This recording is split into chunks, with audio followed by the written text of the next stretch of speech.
Did ships really battle in the Colosseum?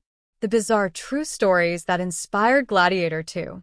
Ridley Scott's epic sequel starring Paul Mescal and Denzel Washington has been widely criticized for its historical inaccuracies. The BBC asks Roman history experts to separate fact from fiction. You might joke that for his work on Gladiator II, Alexander Mariotti had one of the hardest jobs in cinema.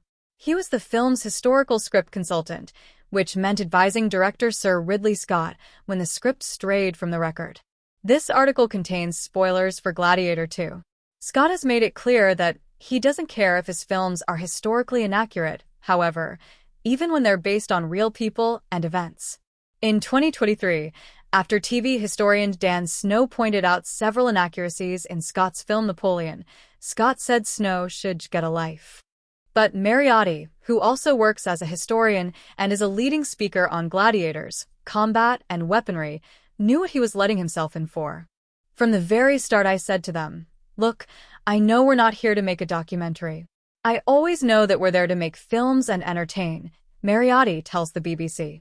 This hasn't stopped the experts from pointing out inaccuracies, however. When the first trailer for Gladiator II was released back in July, historians jumped to explain why the architecture was wrong, that Romans didn't have newspapers to read, and that they didn't meet in cafes. The plot of Gladiator II centers on Lucius, Paul Mescal, the son of Lucilla, Connie Nielsen, and Maximus, Russell Crowe, who as a child was forced to leave Rome. 20 years after the death of Lucius's father, Roman soldiers invade his home city in Numidia, kill his wife, then take him into slavery. After being purchased by Macrinus, Denzel Washington, Lucius is turned into a gladiator. But while Lucius battles to survive, being pitted against animals, ships, and other gladiators inside the Colosseum, Macrinus plots to overthrow the young emperors Caracalla, Fred Heckinger, and Geta, Joseph Quinn, so he can become the ruler of Rome. Mariotti points out that if the film was strictly accurate, then the word Colosseum wouldn't even be uttered. Its original name was the Flavian Amphitheater, after the dynasty that ruled when the building was constructed. People only started to call it the Colosseum centuries later, around the year 1000 AD. The main reason why Mariotti isn't overly concerned by these errors is the huge impact that a film like Gladiator II has on viewers and tourism. There is a great amount of snobbery in the academic world towards film, says Mariotti. I'm really baffled by it because over the last 20 years Gladiator had a huge impact. Before the film, you could get into the Colosseum for free. The following year, people came in droves. They would bring in weird animals from all over the empire to fight. They were killed in all kinds of creative ways, too, Paul Bellonic. Although Gladiator II has numerous historical inaccuracies, at least some of it is based in truth.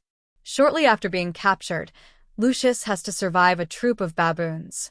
Then when he arrives in the Colosseum, he and his fellow gladiators face a charging rhinoceros. But while it's believed that baboons and rhinoceroses were taken to the Colosseum and shown off to Romans, they wouldn't have gone up against gladiators.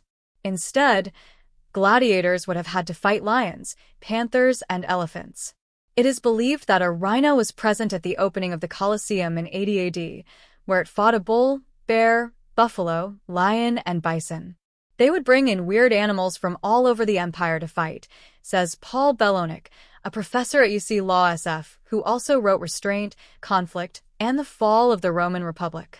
There's no record of the rhino being mounted by a Roman soldier and ridden like a jockey, however. When Emperor Titus held 100 days of games in the Colosseum to mark its opening, Bellonic estimates that around 10,000 animals were killed in just a few days. They were killed in all kinds of creative ways, too. People threw spears at them, got them with nets. Archers were very popular. It's like watching a sharpshooter. They'd have small deer running around. An archer would stand in a specific spot, then take them down, and people would cheer. Sometimes those in attendance would get upset at the deaths of certain animals. The Roman historian Dio wrote about the crowd becoming very sad as a group of elephants were killed.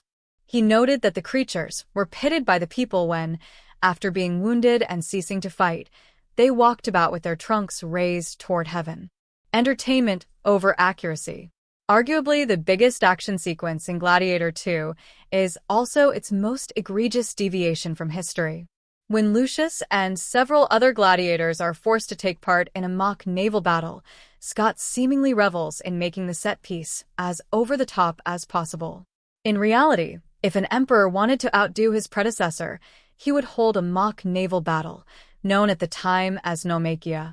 These events would see water put in the amphitheaters, ships brought in, and then the fighters recreate historical events. They would usually reconstruct naval battles of the Greeks against the Persians, says David Potter, the Francis W. Kelsey Collegiate Professor of Greek and Roman History at the University of Michigan. The crews of the ships would be people who have been condemned to death.